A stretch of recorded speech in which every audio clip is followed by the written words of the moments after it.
大家好，这里是看的说。我们今天的话题将讨论纯肌酸的食用问题，包括食用数量、食用方法、食用时间以及必要的食用技巧。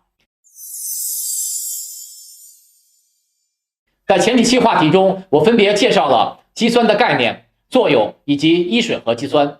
这期是肌酸系列视频的第4期，如果没有看过前3期的朋友，请先去看前面的内容。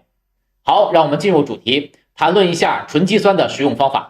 首先说补充数量问题，因为肌酸在人体内可以合成，而且靠食用肉食可以补充，所以在讲补充肌酸的数量前，我先假设一个人每天保证食用了1公斤的肉食，这样靠自然饮食已经补充了2至3克的纯肌酸。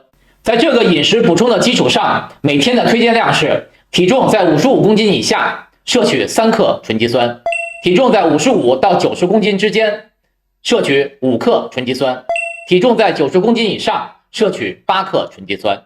这是纯肌酸常规的摄取数量，但是要注意，肌酸补充的数量不必那么保守。有研究显示，摄取肌酸以后，尿中排放肌酸的数量大约是摄取量的40%到60%，这也就意味着40%到60%摄入的肌酸没有被身体储存。这个比例可能因个体差异而异，并不是固定的数值。如果你经常做高强度训练，肌酸会被更多的储存在体内，所以肌酸的摄入量比推荐量多一些，问题不大。那么超过推荐量补充会有什么问题吗？或者把话题先收一下，肌酸的补充对身体会不会产生副作用？结论是没有副作用。有些人在食用肌酸以后会出现肌酐水平上升，因为肌酐是评估肾功能的指标，所以有吃肌酸会伤害肾功能的说法。其实这个问题的真相是，肌酐是肌酸的代谢物，在高强度训练后，无论是否食用肌酸，血液都会出现肌酐这个代谢物，因此肌酐高是抗阻力训练者的常见现象。如果一个不运动的人肌酐水平高，那才是应该担心的。肌酸食用超过推荐量会造成肠胃的消化问题，例如胃部的不适或腹泻，或者肌肉内部的水分多，以及会花更多的钱这类问题。综上所述，按照推荐量食用，甚至超过推荐量，对身体都是安全的。不过有 20% 的人是对肌酸无反应者，在运动员中有 30% 的人对肌酸极其敏感，食用肌酸后会出现肌肉的拉伤。不知道看视频的小伙伴们有没有这2类人群？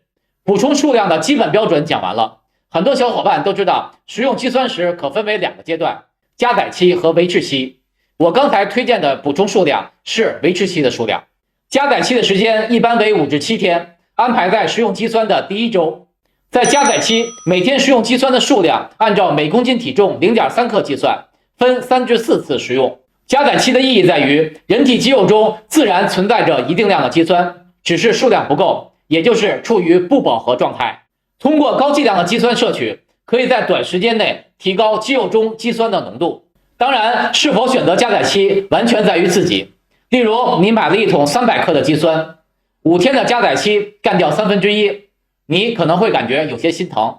加载期的好处就是缩短了肌酸产生效果的时间。如果不使用加载期，例如每天保持5克摄取，那么身体可能需要25天以后才能达到加载期肌酸的保有量。所以背着抱着一边沉，到底怎么做完全在你。不过话说回来，加载期食用大量肌酸会增加肠胃的负担，因此肠胃消化有问题的人可能不适合加载期。关于肌酸的补充时间，目前有2大派观点，训练前和训练后。训练前补充可以帮助提高训练中的能量水平，在训练时表现出更好的力量状态，同时也有利于肌肉水分的保有量，在训练时让肌肉看起来更加饱满。那么训练后是肌肉对营养摄入最敏感的时期，摄取肌酸能更有效地被肌肉吸收，从而支持肌肉的恢复和生长。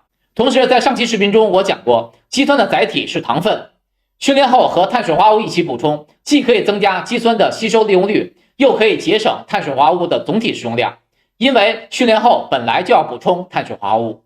关于这一点，我当然赞成训练后补充。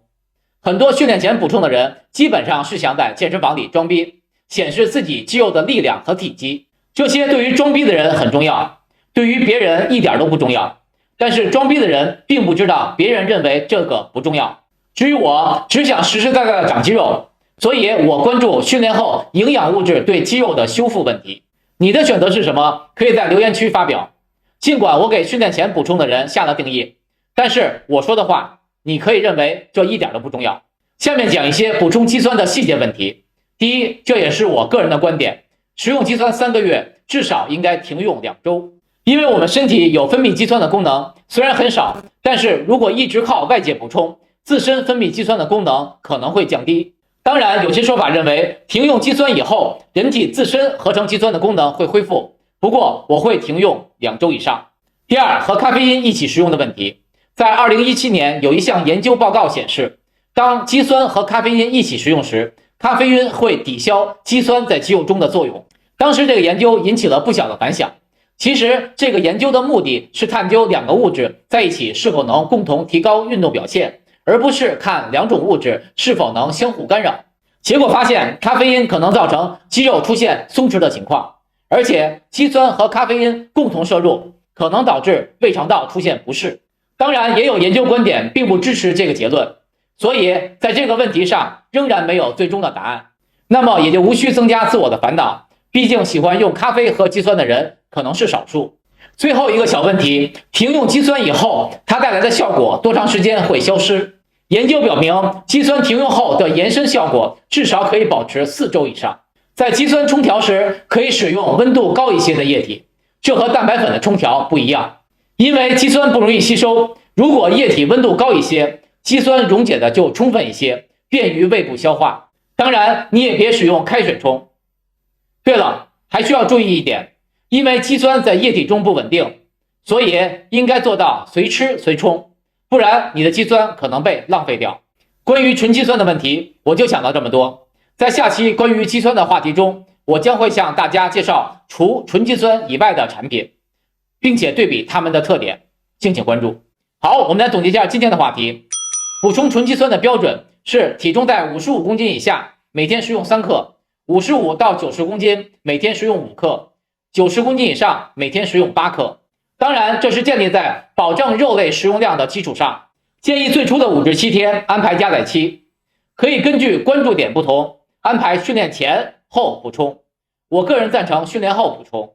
肌酸食用3个月，停用2周，以保证自身肌酸的分泌量。肌酸与咖啡因一起食用可能会影响效果，目前没有最终的结论。肌酸停用后，效果至少可以保持4周以上。建议使用温度高一些的液体冲调，但是冲调后不要放太久才喝。食用肌酸期间一定要加大饮水量。希望今天的话题可以帮到你，谢谢大家的观看，我们下次再见。